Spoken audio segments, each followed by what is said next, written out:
Nah, saudara sekalian, yang saya mau sampaikan adalah bahwa kembali ke soal ceramah Habib Bahar bin Smith tadi. Habib Bahar bin Smith, kalau itu betul ya, kalau betul, ini kan masih dugaan-dugaan beredar potongan-potongan video pendek yang sangat pendek, Habib dengan mimik yang serius, yang sepertinya mau menangis ya, kalau saya menerjemahkan mimik dia, mau menangis, dia menceritakan bagaimana Laskar itu dicabut kukunya, dibakar kemaluannya. Itu yang kalau itu dijadikan bahan untuk menjerat Habib dan langsung ditahan, itu kan informasi publik. Saya lanjut ke Pak Edi Mulyadi ini terkait dengan Outlook 2022 yang kita angkat sebagai tema yang lumayan sensi, jadi sensi dan lumayan cukup menambah gairah di pagi hari ini, yaitu kriminalisasi ulama dan liberalisasi sosial budaya. Kalau kita lihat Pak Edi Mulyadi yang memang notabene ini adalah di wartawan yang kapan hari juga videonya sempat viral saat KM50, jadi beliau ini langsung masih ada alat atau buktinya saat itu, yaitu tempat yang masih ada, videonya juga cukup viral saat itu. Bahkan beliau juga sempat dijadikan saksi ya Pak Edi ya saat itu ya, terkait dengan video tersebut. Kalau menurut Pak Edi Mulyadi, apa catatan baik itu refleksi yang 2021 maupun Outlook 2022 terkait dengan tematik pada pagi hari ini, kriminalisasi ulama dan liberalisasi sosial budaya? Apakah saat berceramah ini akan menimbulkan disparitas ataukah akan menimbulkan kohesivitas terkait dengan yang terjadi sekarang ini? Karena ini kan seringkali kita mengkritik itu kan kalau agak keras atau kita mengkritisasi terkait dengan kebijakan itu kan dinilai, wah ini sudah makar, oh ini sudah undang-undang ITE pasal 28 itu akan masuk kan itu. Silakan Pak Edi Mulyadi. Ya, terima kasih banyak penjelasan jagoan saya barusan. Ahmad Hazinuddin itu dahsyat sekali. Banyak hal yang sebetulnya maksud saya gini ya, banyak hal baru yang sebetulnya masuk akal gitu loh. Dia tadi bercerita tentang bagaimana mungkin dua orang penembak bebas, tidak pernah dihukum, ditahan sama sekali, tapi orang yang ceramah tentang peristiwa kebrutalan itu, kebengisan, kekejian itu, langsung ditahan. Ini kan nggak masuk akal gitu. Nggak tahu kalau akalnya siapa yang bisa masuk. Kalau akal saya nggak masuk gitu. Saya kira akal orang sehat dimanapun, akal sehat masyarakat Indonesia dimanapun juga nggak masuk akal. Orang yang cerita, katakanlah apa yang disebut Habib Bahar itu salah, katakan ya, misalnya ya, dicabut kukunya, dibakar kemaluannya, katakanlah keliru, salah. Tapi mosok ia langsung ditahan gitu loh. Sementara pembunuhnya tidak ditahan gitu loh. Nah, dalam sidang-sidang dagelan yang orang semua jijik melihatnya, maksud saya orang-orang yang punya nurani ya, ada Ahmad Hazinuddin, ada Aziz Yanuar, sudah berkali-kali Ahmad Hazinuddin dengan DPWA-nya bahkan mengatakan mosi tidak percaya. Kalau Aziz Yanuar hari pertama menyatakan bahwa saya tidak mau hadir karena itu sidang dagelan gitu. Tapi di situ kan ternyata terungkap juga bagaimana si Direktur Kriminal Umum Reserse Kriminal Umum itu memberikan si Hadi itu memberikan penugasan penguntitan kepada Habib Rizik Syihab sebanyak 7 orang.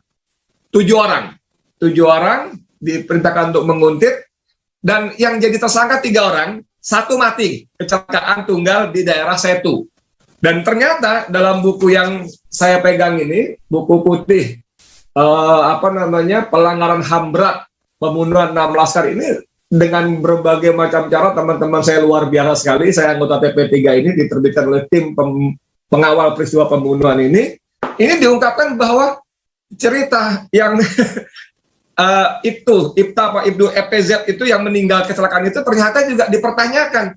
Meninggalnya katanya bulan Januari, tapi baru diumumkan Maret, ya kan? Januari 2021 meninggal, baru diumumkan Maret, sehingga tersangka tinggal 2 orang. Dan tersangka yang menurut polisi dia itu tersangka pembunuhan dan pasti ancaman hukumnya di atas 5 tahun, sama sekali tidak ditahan. Tidak ditahan, masih berkeliaran, masih bertugas, masih berdinas, masih mendapat gaji dari uang kita rakyat Indonesia melalui APBN. Ini kan keterlaluan juga. Kembali ke soal EPZ ini, ternyata ada kejanggalan, misalnya di sini di halaman 86 ya, buku ini 86 di nomor 8 disebutkan bahwa tim warta kota live.com menelusuri lokasi yang disebut-sebut Polri, ternyata tidak ada nama jalan TKP kecelakaan yang dimaksud. Kata ini ada tukang parkir bilang ini, 9 tahun, jalan 10 tahun saya parkir di sini, nggak ada jalan Bukit Jaya, adanya Bakti Jaya. Kayaknya baru dengar tuh saya juga. Jadi polisi mengatakan si EPZ ini mati karena kecelakaan tunggal di jalan Bukit Jaya. Padahal di sana nggak ada Bukit Jaya, nggak ada Bakti Jaya. Ini kata tukang parkir yang parkir di sana 9 menjelang 10 tahun. Ada juga dari Sekretaris Kelurahan Bakti Jaya, Fikri Yanuardi. Dia juga membenarkan tidak ada nama jalan itu tempat kecelakaan berlangsung, ya kan? Dan yang paling seru lagi ada dari Kapolsek Setu. Kapolsek Setu itu bernama AKP Dedi Herdiana yang tidak mengetahui adanya anggota Polri berinisial EPZ tewas kecelakaan di wilayahnya. Dedi mengatakan akan mengecek terkait detail peristiwa kecelakaan tersebut. Setahu saya ya, apalagi anggota Polri sudah pasti itu kan. Sejauh ini saya nggak ada laporan, nanti saya cek lagi. Jadi bahkan seorang Kapolsek yang di wilayah tugasnya ada kecelakaan tunggal yang melibatkan anggota Polri, yang anggota Polri itu adalah tersangka pembunuh 6 laskar. Jadi ini peristiwa orang ini betul-betul tidak sembarangan, kok bisa nggak tahu. Jadi saya berani berkesimpulan bahwa ini adalah kebohongan lain dari aparat kepolisian. Dengan berupaya menggiring bahwa pelakunya hanya 2 orang. Pelaku fiktif EPZ ini mati entah kapan, di mana, nggak jelas. Mati apa enggak, kita nggak tahu, ya kan gitu. Nah, salah satu pelaku yang di sidang itu namanya Fikri Ramadan. Fikri Ramadan ini yang membuat laporan kepada polisi terhadap saya. Karena saya sempat waktu diperiksa oleh penyidik, saya sempat ditunjukkan pelapornya. Saya tanya pelapornya siapa? Ada Pak? Enggak, saya mau tahu pelapornya siapa? Ada Pak, saya pengen tahu pelapornya siapa, saya bilang begitu. Akhirnya ditunjukkan sepintas dan saya lihat di bawahnya, di kolom uraian singkat bla bla bla bla itu, pelapornya adalah Fikri Ramadan, Bribtu, dengan nomor NRP sekian-sekian-sekian. Jadi, Anda bisa bayangkan, pelaku membuat laporan terhadap peristiwa yang dilakukan, dan menyeret nama saya sebagai saksi. Dan dalam pemeriksaan di BAP itu, saya tidak mau diperiksa sebagai apapun, saya bukan saksi. Karena waktu ditanya oleh saya tanya kepada penyidik, saya diperiksa atas kasus apa? Kata dia kasus pemilikan senjata api. Oke, saya tanya terlapornya siapa? Terlapornya disebut 1, 2, 3, 4, 5, 6. 6 orang yang mati itu semua ditembak oleh polisi. Lalu saya bilang kalau KUHP pasal 77 itu menyebutkan, sampai saya pinjam buku sebelah saya ada Abdullah Al-Katiri, pengacara yang mendampingi saya. Saya pinjam bukunya, saya tunjukin pasal 77 KUHP. Ini baca, pasal 77 KUHP itu menyebutkan kalau kasus yang dilaporkan orang yang sudah meninggal, maka kasus ditutup. Saya bilang bagaimana mungkin saya diperiksa untuk kasus yang sudah ditutup. Saya nggak mau diperiksa, saya bilang gitu. Tapi akhirnya mereka berputar, ternyata saya diperiksa karena liputan saya di kilometer 50.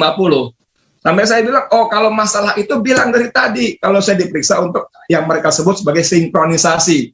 Karena katanya ada penjelasan dari saksi yang berbeda dengan laporan Pak Edi di lapangan. Saya bilang kalau masalahnya soal liputan saya, bilang dari tadi, saya tambah nggak mau diperiksa, saya bilang begitu. Kenapa? Karena liputan saya itu produk jurnalistik. Undang-Undang nomor 40 tahun 99 itu menyebutkan bahwa produk jurnalistik tidak bisa serta-merta ditangani oleh polisi. Kalau ada masalah dengan produk jurnalistik, maka harus datang ke Dewan Pers. Datang ke Dewan Pers, tanya, ini benar apa enggak? Kalau tidak masuk wilayah jurnalistik, maka baru bisa diproses oleh polisi, karena undang-undang pers itu undang-undang lex spesialis, undang-undang secara khusus. Bahkan dalam kode etik jurnalistik juga disebutkan bahwa ada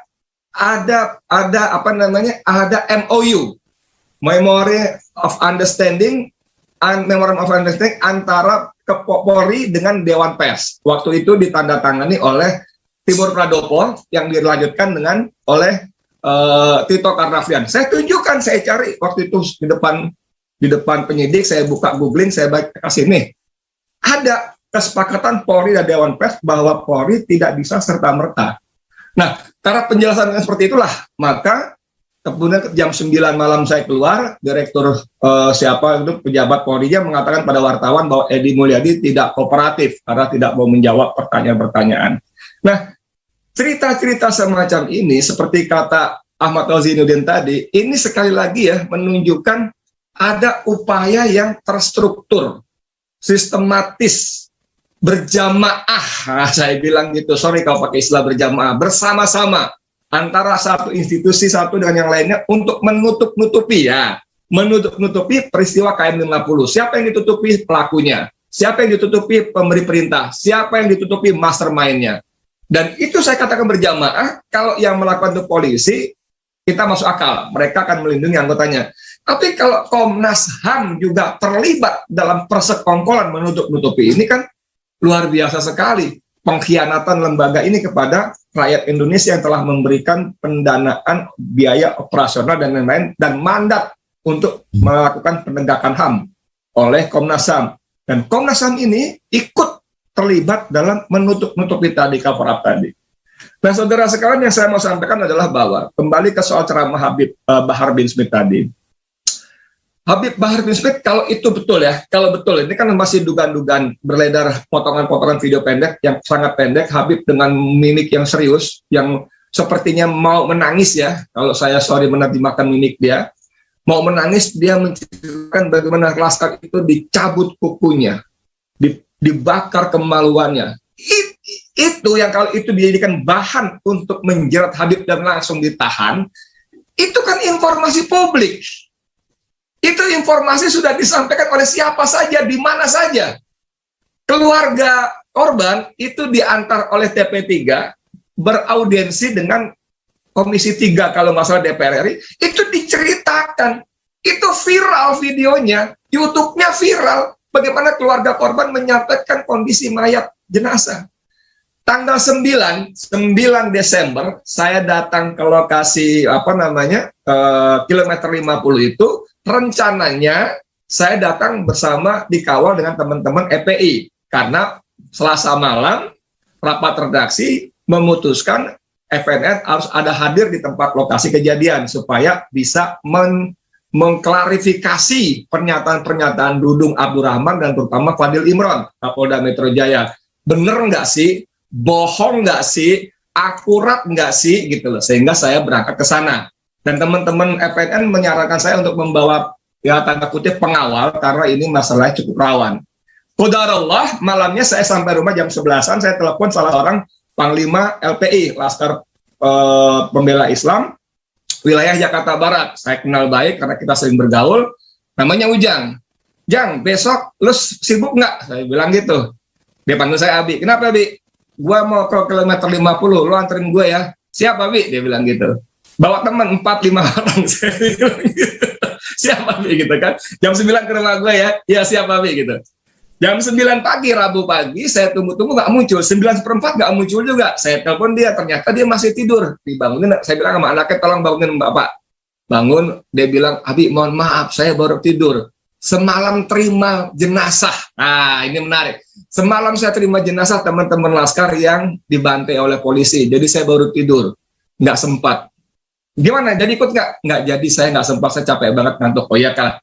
Tapi yang saya mau cerita dari poin ini adalah bahwa malam itu ketika jenazah diambil paksa, tanda kutip ya, karena polisi dengan segala macam dalih segala macam tidak mengizinkan, akhirnya tidak bisa menolak lagi, diambil dari rumah Tekori, dibawa langsung ke Petamburan. Nah Ujang ini ada di sana di Petamburan jam 3 pagi itu, dan malam itu juga dimandikan. Nah, peristiwa memandikan mayat-mayat jenazah tadi itu yang disampaikan kepada publik.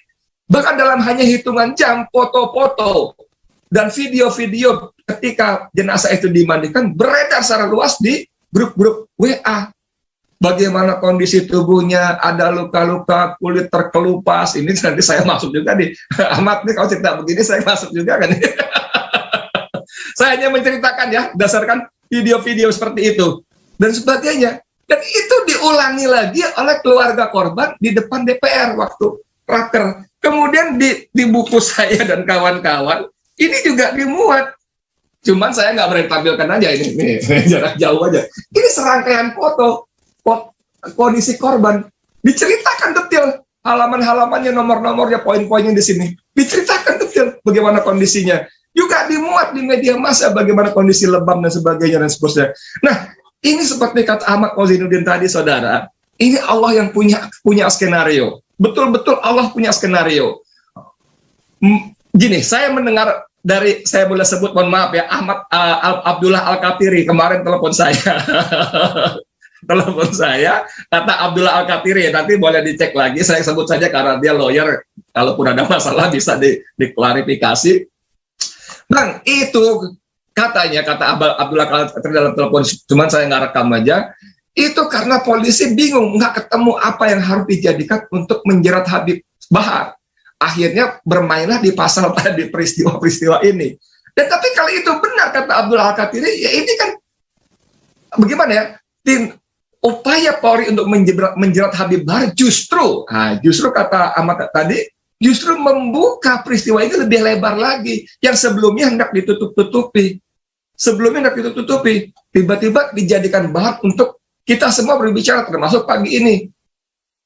Jadi, sampai di sini saya ingin mengatakan, Mbok Iyao gitu loh, orang-orang semua yang terlibat ini, Mbok Iyao gunakan 5 menit saja, nggak usah lama-lama, 5 menit saja, wahai para petinggi yang pengatur skenario jahat dan busuk ini, 5 menit saja gunakan nurani kalian gitu loh. Gunakan nurani kalian untuk bermuhasabah. Ini apa yang terjadi dengan kilometer 50? Kami sudah tutup-tutupi, kami sudah tangkap Munarman. Seperti kata Ahmad tadi, ini menjadi pesan pada siapa saja untuk jangan sentuh-sentuh KM 50 dan sebagainya. Karena Munarman sebelum ditangkap cerita pada kami dan kepada divideokan bahwa ada upaya stigmatisasi, terorisasi, kriminalisasi terhadap Munarman dan EPI. Sehingga ketika Munarman ditangkap, dibunuh di mana saja, ada label, ada pembenaran, oh iya dia teroris. Dan gak lama setelah video itu beredar, dia benar-benar diteroriskan. Nah, kembali ke soal muhasabah tadi, mengintrospeksi tadi, saya benar-benar berharap ya, para petinggi siapapun ya, yang terlibat, yang merencanakan, yang memberi perintah, gunakan 5 menit saja.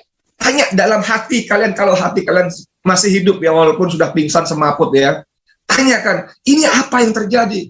Ini bukan begitu saja terjadi, ini bukan kebetulan, ini rencana Allah.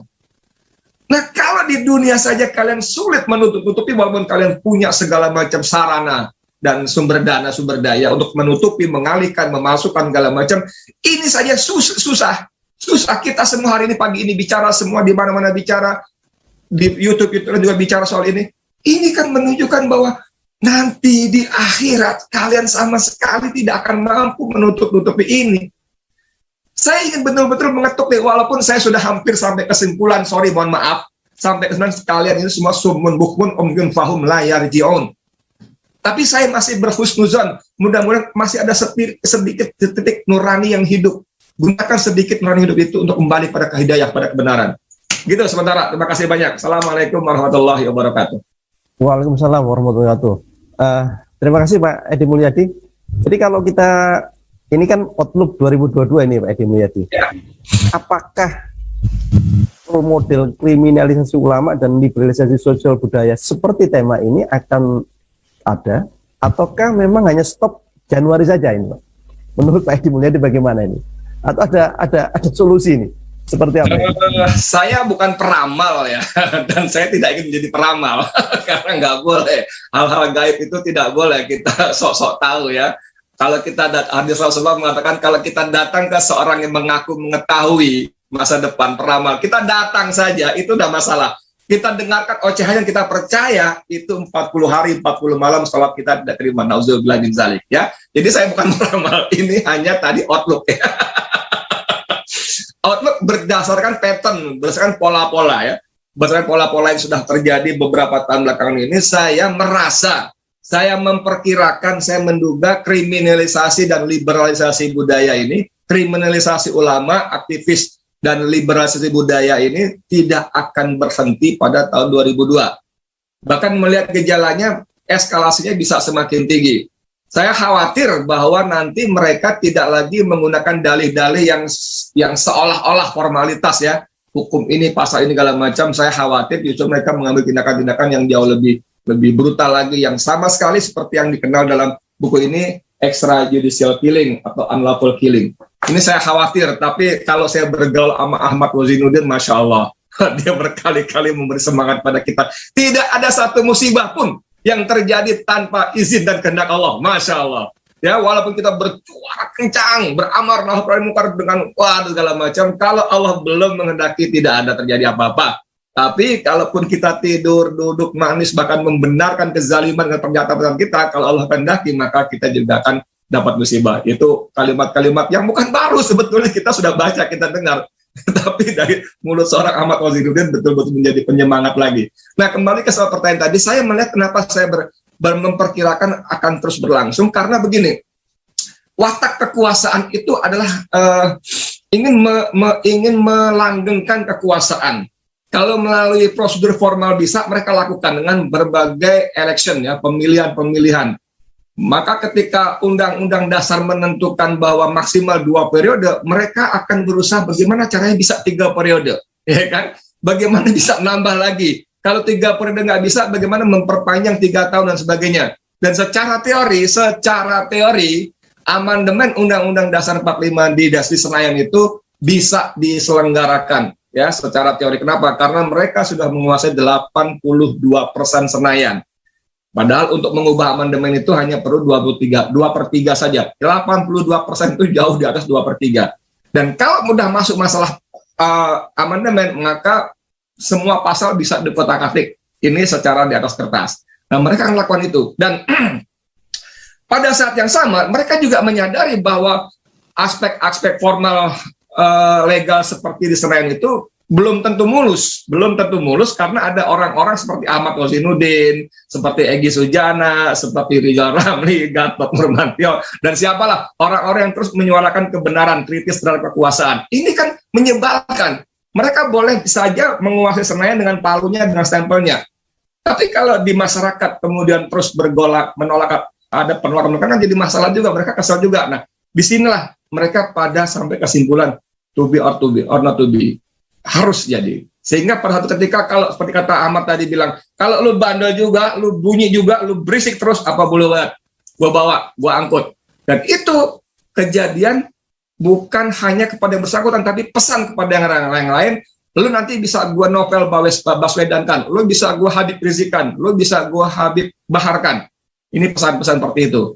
Tapi saya kira dengan berharap pertolongan dari Allah, dengan berharap rahmat dan ridha Allah, saya mengajak kita semua, saya dan kita semua untuk tetap istiqomah di jalur dakwah amar ma'ruf nahi munkar ini. Amin. Mudah-mudahan gitu.